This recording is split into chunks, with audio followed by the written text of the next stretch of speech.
Well, thank you very much. Our opening presentation was a bit emotional because of a friend who's absent. But now we should begin the process of completing the work he was committed to and that is necessary in this country and in the neighborhood. I'm going to talk about some of the basic principles that move us, that make a free society and a peaceful society possible. Now, I have been involved in this region, broadly, for a very long time, in all of the communist countries. When I was a bit younger, expressing my opinion about communism was a bit direct. In Romania, when Ceausescu was removed from power, we held first liberty seminars. In Eastern Europe and Prague during the revolution, in Moscow, and there, of course, in Budapest, when Marx was still the name of the university, the Karl Marx University.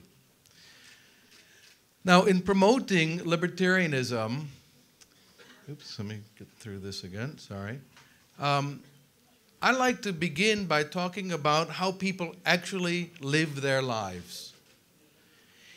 Unlike Marxism or ideologies of power, this is not about memorizing a big book of ideology. This is about how people actually live. Everybody knows information about his or her own life that nobody else knows. This, of course, was part of the failure of communism. The idea that the central planners could know the information necessary to coordinate behavior. But the information is in here. It's here and here. And it's in the life of every human being. There are things you know no one else knows. When you become an adult, you don't need a boss anymore.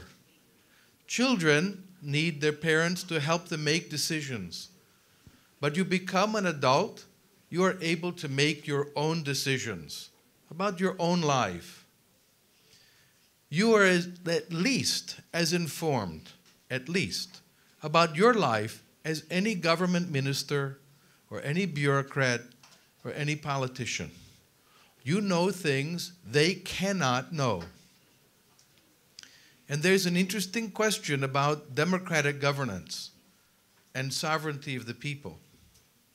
If people can cast a vote for president or parliament, and we think they have the knowledge to do that, then certainly they have the knowledge to make decisions about their own lives, about what to eat or drink, where their children should go to school, what they want to do with their time, what profession to pursue.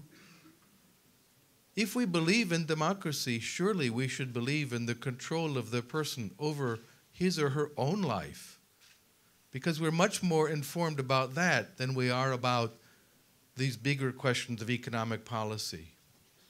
Now, classical liberal ideas, and I will use the term liberal or classical liberal or libertarian interchangeably, they're about how people actually live their lives. Think about it. How often do people just hit other people when they want to change their behavior? If someone is wearing clothes that you don't approve of, do you strike them? Do you hit them on the head with a stick? No. If you want something that they have, do you just take it? Do you walk up to someone who has some nice thing and just take it from them or hit them? If you want the service of another person, to have your hair cut or clothing washed or food cooked, do you go and grab them, beat them, put chains on them and take them to your house and say, now cook me dinner? No, we don't do that. But the fact is, for much of human history, that is how people behaved. When ships used to leave from Denmark hundreds of years ago, they left empty and they came full because they were pirates. They stole from other people. Piracy was normal behavior. And slavery was normal for most of human history. Thousands and thousands of years, people did not question it. Today, when we hear examples, we are shocked and horrified. The world has really changed because people have embraced the liberal or libertarian idea. Steven Pinker, who's professor of psychology at Harvard University, studied this very carefully in a big book called The Better Angels of Our Nature. And what he found is that the human experience of violence has been declining for a long time. Not only wars, but also violence, for instance, men beating women is less. It used to be very common. And now, when it happens, people are shocked and angry. And even adults beating children. It used to be so common. Now, if you heard a child being savagely beaten, you would be shocked and angry. But just 1 or 2 generations ago, it was actually quite common. And he asked, what accounts for this? Why is this happening? How is the world changing?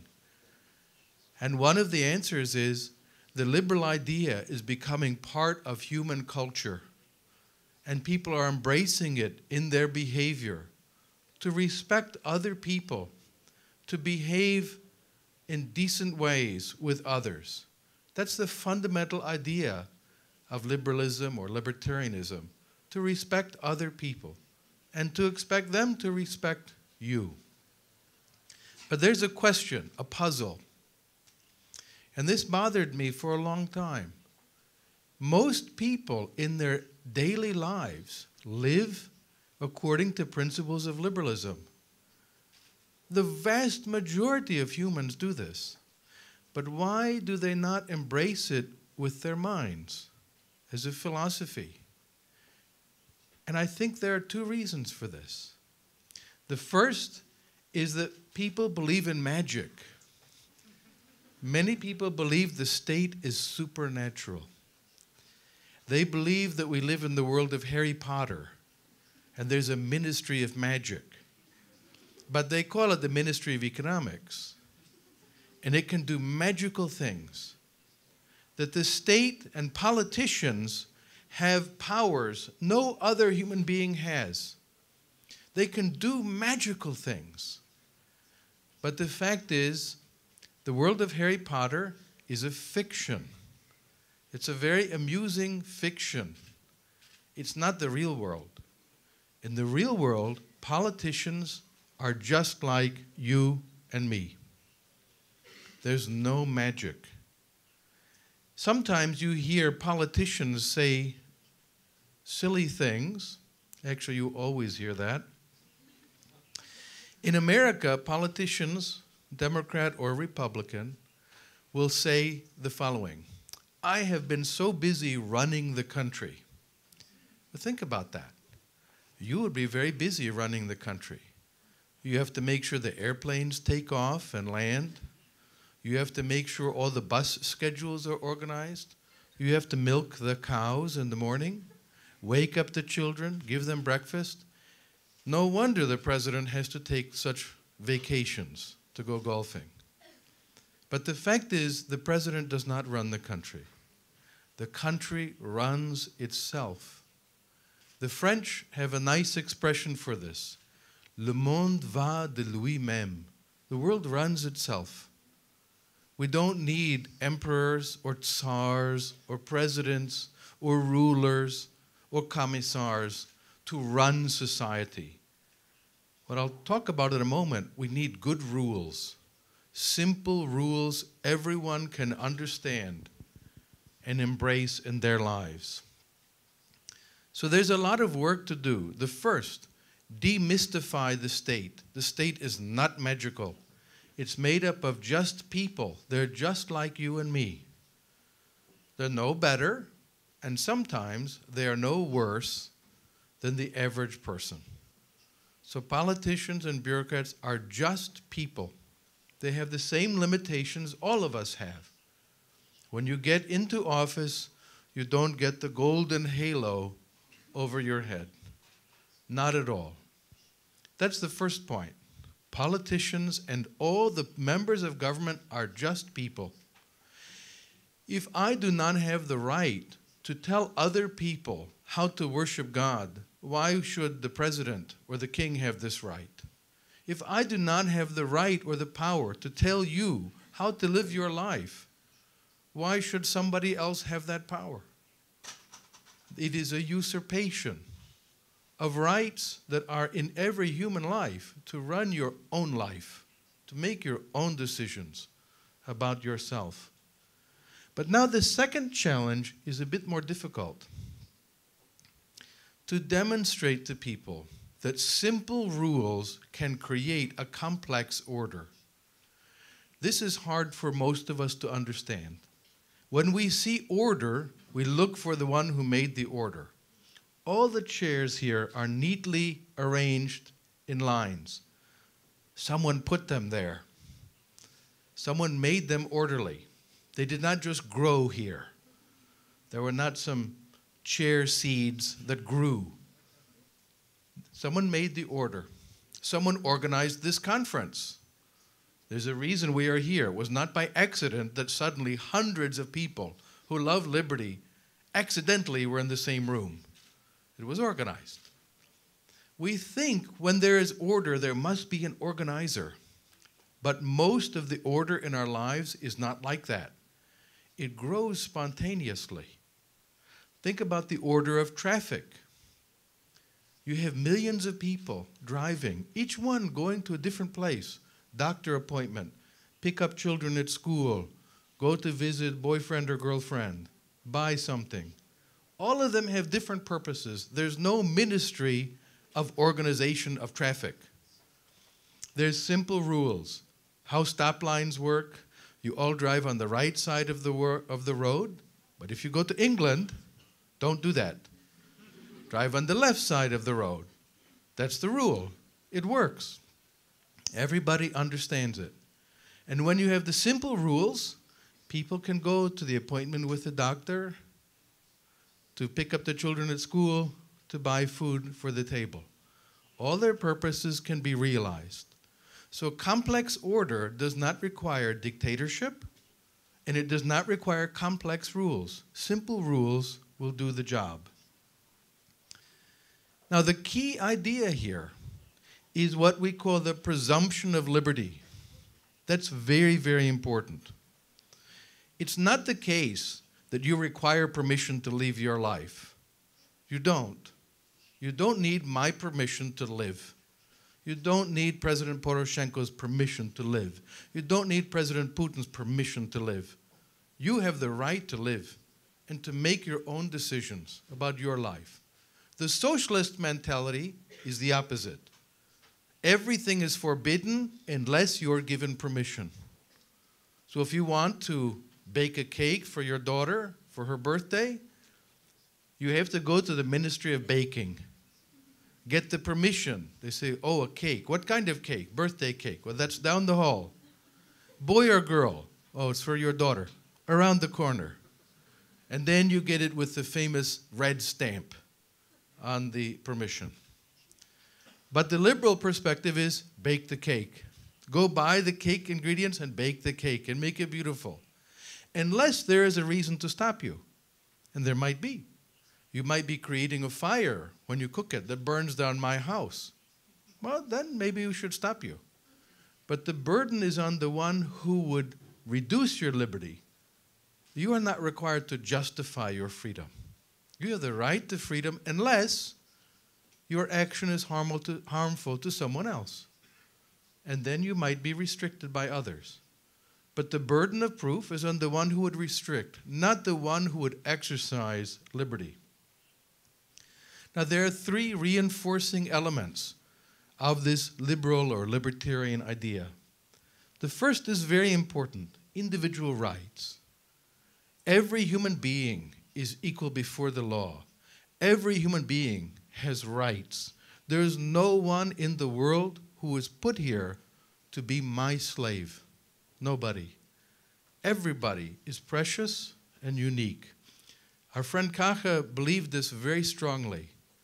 No one has the right to force another person to live the way I want or someone else wants. Everybody has the right to live their own life in peace. But the advocates of power had a response. They said there'll be chaos. You need a boss. Or as they say in the neighboring country, strong hand. You need the strong hand. Because if you have individual rights, it will be chaotic. We just heard the arrogance of the presidential administration of the next door country who said, no Putin, no Russia. Can you imagine? Russia is a great civilization, a great nation. The idea that this nation rests on one human being, one little man, it's obscene. It's so arrogant to rest a whole civilization on one man. Unbelievable. Can you imagine the following statement in Britain? No Cameron, no Britain. It's a joke. It's obscene. Or even China. No Xi Jinping, no China. No Chinese person would be so crazy as to say that. China is a great civilization. They don't need dictators. And so the liberals responded with the idea of spontaneous order. Order emerges spontaneously. Like traffic, get the rules right, the order will emerge. But there we need the rule of law. This is so important. It is in fact inspiring. The rule of law is something we should all love and work for. Recently, some friends had some difficulty with rule of law with policemen who took money from them. This is not acceptable, to live in a society where the police think they can steal from you and threaten you with arrest unless you give them some grievance. The rule of law is the central piece of liberty. When rights are well defined and are protected by the law, people will create spontaneous order.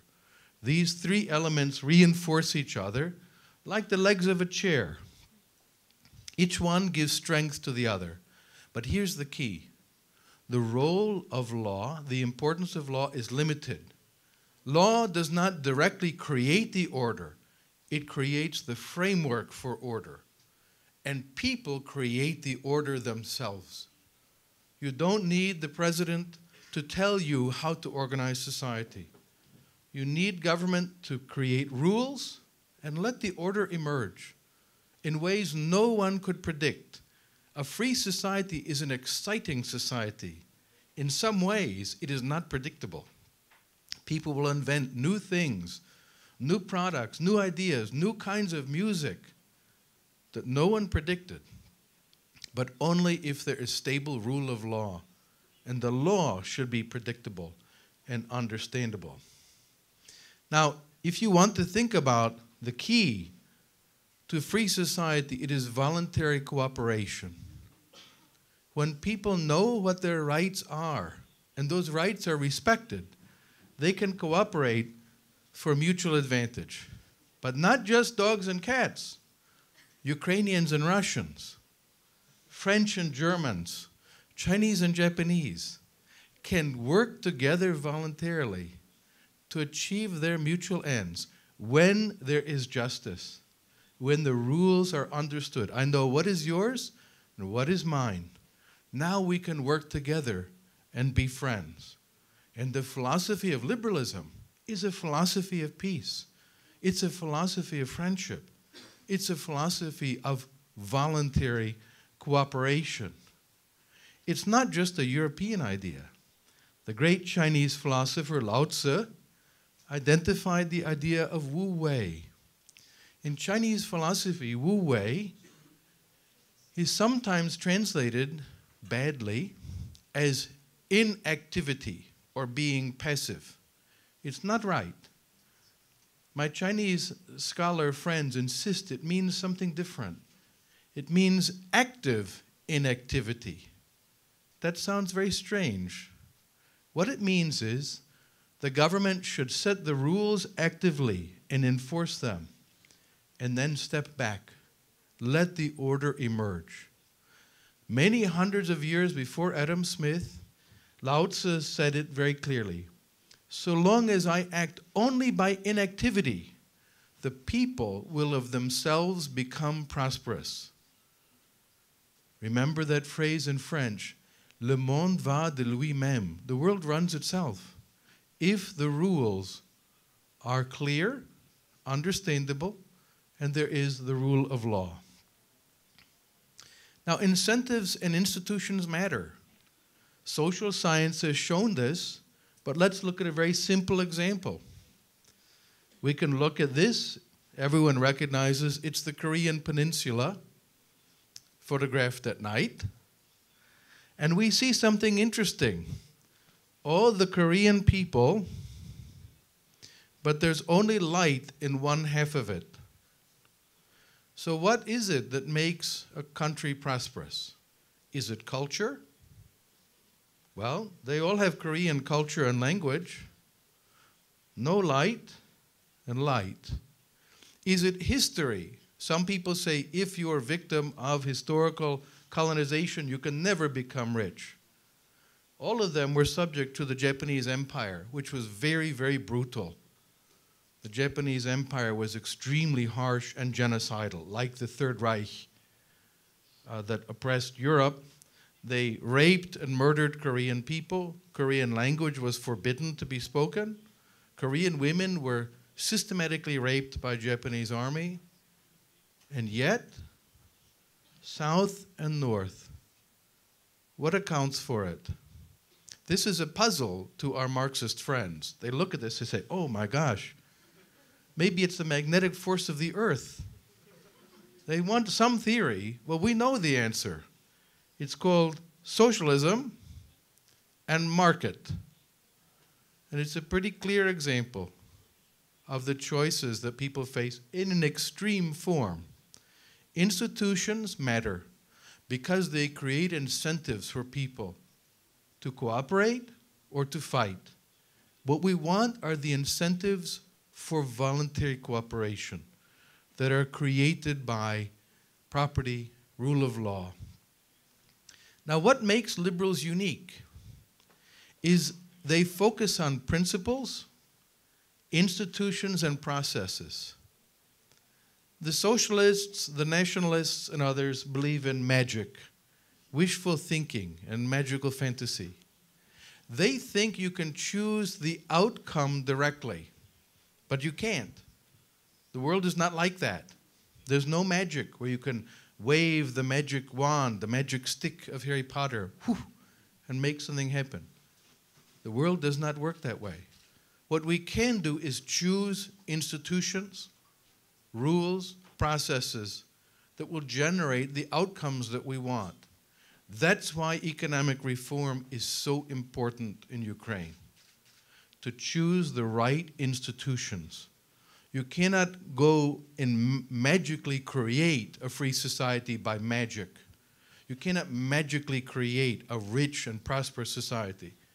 You can create the right institutions, and those institutions will generate freedom and peace and prosperity. We can think about this with a little bit of game theory. Everyone has heard of what is called the zero-sum game. The sum of the payoffs is equal to zero. So let's say that someone comes up and wants to take money from my pocket. I have maybe 200 hryvnia in my pocket. So they take the 200 hryvnia. Well, I lost 200. The other person gained 200. Add them together, it's zero. 200 plus minus 200 is zero. Most people think the world is like this all the time. In fact, these almost never happen. Zero-sum games only happen on the blackboard. They normally do not happen in life. Here's a more common game that happens all the time. It's called a negative sum game. The sum of the payoffs is less than 0. Someone comes and tries to take 200 hryvnia from me. I'm a very peaceful person, except when people try to rob me or attack me. Then I defend myself. Let's say that the person tries to take my 200 hryvnia, but his medical bills will be 3,000 hryvnia afterwards. This would be a negative sum game. Or if he stabs me or shoots me or hurts me, beats me on the head, even though I successfully keep my money, medical bills for me and for him will be thousands and thousands. This is a losing game. War is a negative sum game. Right now, what is happening in Ukraine is a negative sum game. The Russian people are not gaining from this. They are losing. Ukrainian people are losing. Russian people are losing from this game. A few people are gaining. But adding up all of these, this is a negative sum game, a pure loss. Corruption is a negative sum game. Rulers who steal from their people become rich, but what they gain is a small fraction of what they destroy. Every country in the world that has corrupt rulers, go to their houses, take all of their artwork, all of their liquor bottles with their pictures on them, all of their tasteless furniture, and sell it and distribute it to all the population. It's just a few pennies for each person, but they destroyed much more than they gained. It's a negative sum game, and we see it around us. But there's another kind of game. Most people never notice this, but it's all around us. It makes life possible. It's called the positive sum game. The sum of the payoffs is greater than 0. We're surrounded by them, and no one ever notices them. It's called voluntary exchange. When you go to the store, go to the grocery store, you buy something, you go to a stationery store to buy some paper or pencils, you give the money, they give you the goods, you say thank you, and the merchant says thank you. Think about that. That's really strange. You both say thank you. Normally, if I say thank you, if I fall off, and Andrei Larionov helps me up, I say, thank you, Andrei. And he says, you're welcome. That's normal. But imagine I fall down, he helps me, I say thank you, and he says, no, Tom, thank you. It would be a very strange thing. Something would be wrong with that world. But in exchange, we both thank each other. Why? It's a sign we both benefit. What we want are rules that create a positive sum society in which people benefit each other. You can grow rich and prosperous because you create value for others, not because you stole it. The people who made my beautiful MacBook computer, Steve Jobs and all the people at Apple and the investors, I'm happy they got rich because they gave me something beautiful. Makes my life easier. I can watch movies, I can talk to friends with Skype and Facebook, I can keep all my data, I can write books, I can do all the exciting things with this. Most of you think, why is he excited? Well, I grew up with a typewriter, a mechanical typewriter.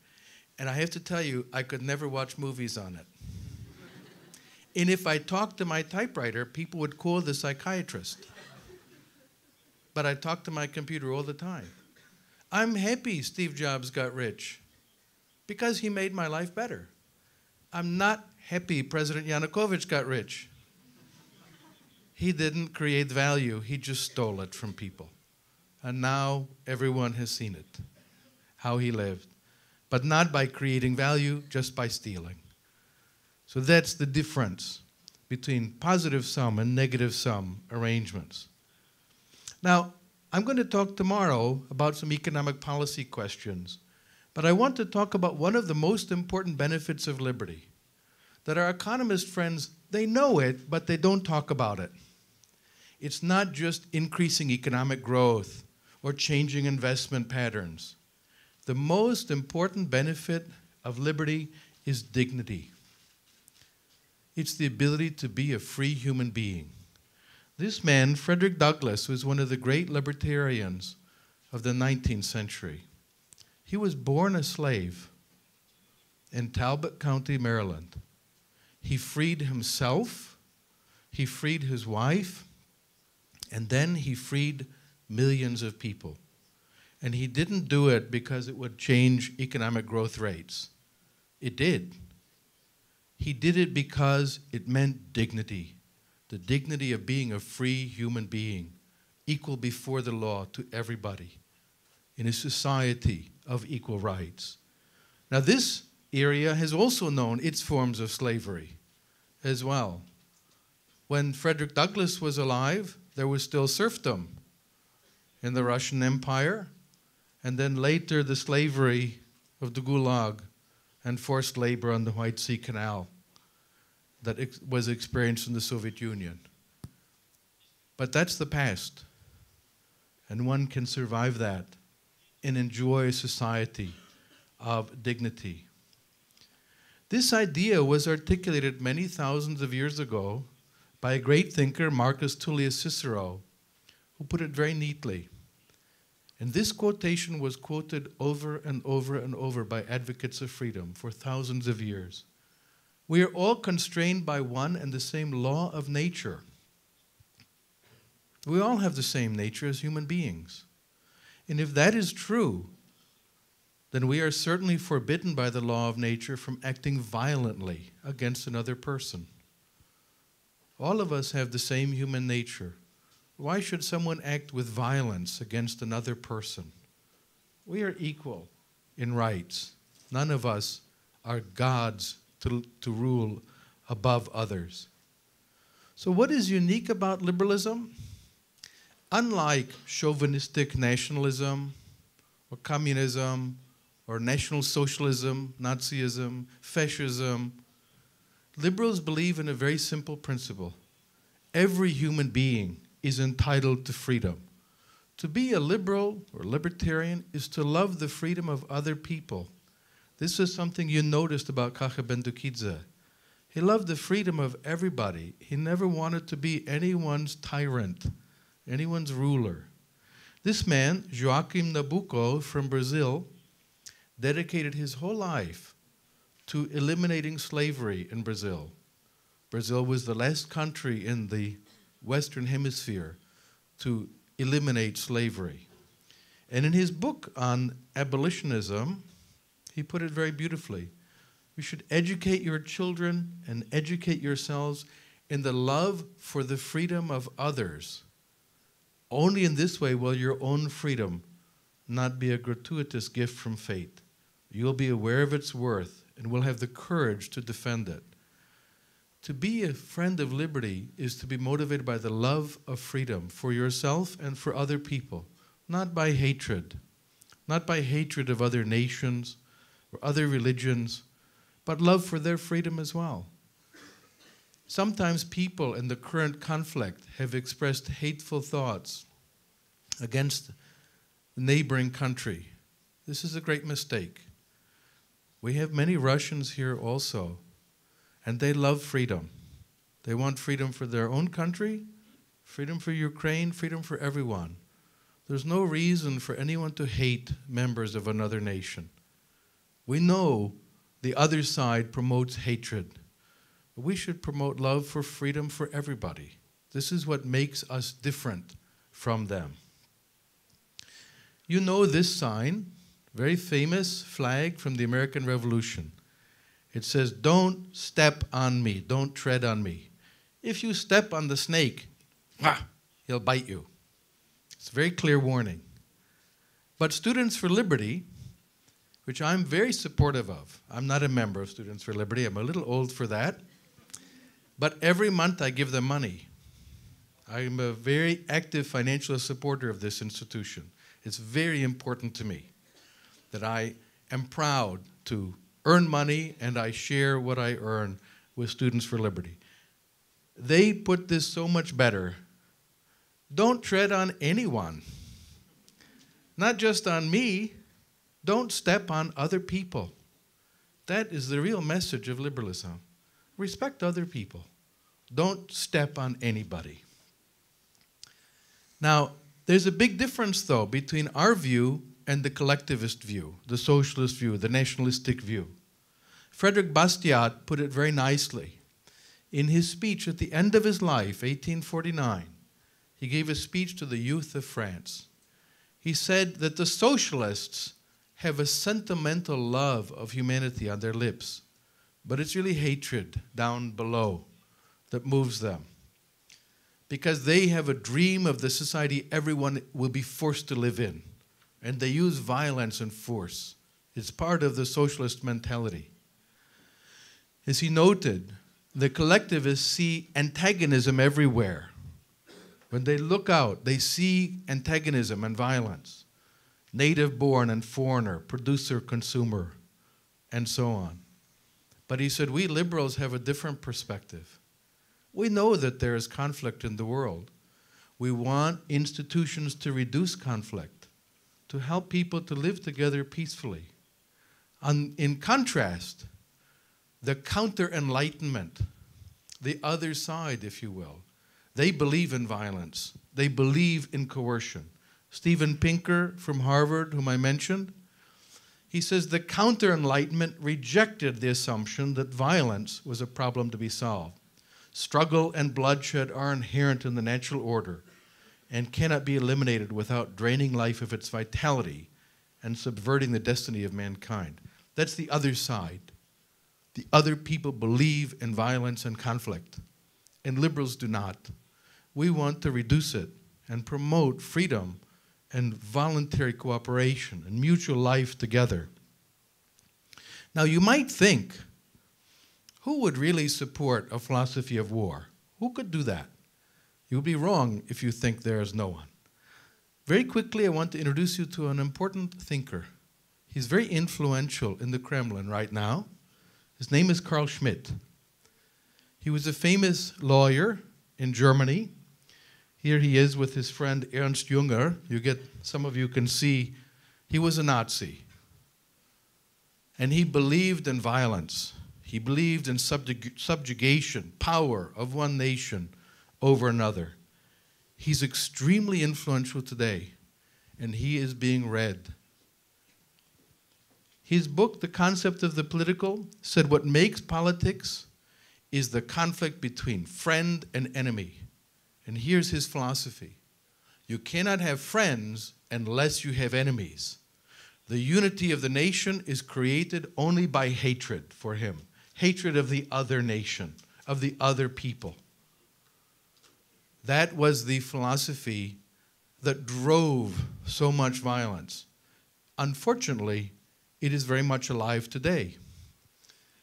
The radical left, Slavoj Žižek, some of you may know, a Marxist philosopher from Slovenia, he says, as a leftist Schmitt follower, should insist on the unconditional primacy of the inherent antagonism as constitutive of the political. In his view, antagonism is what makes life.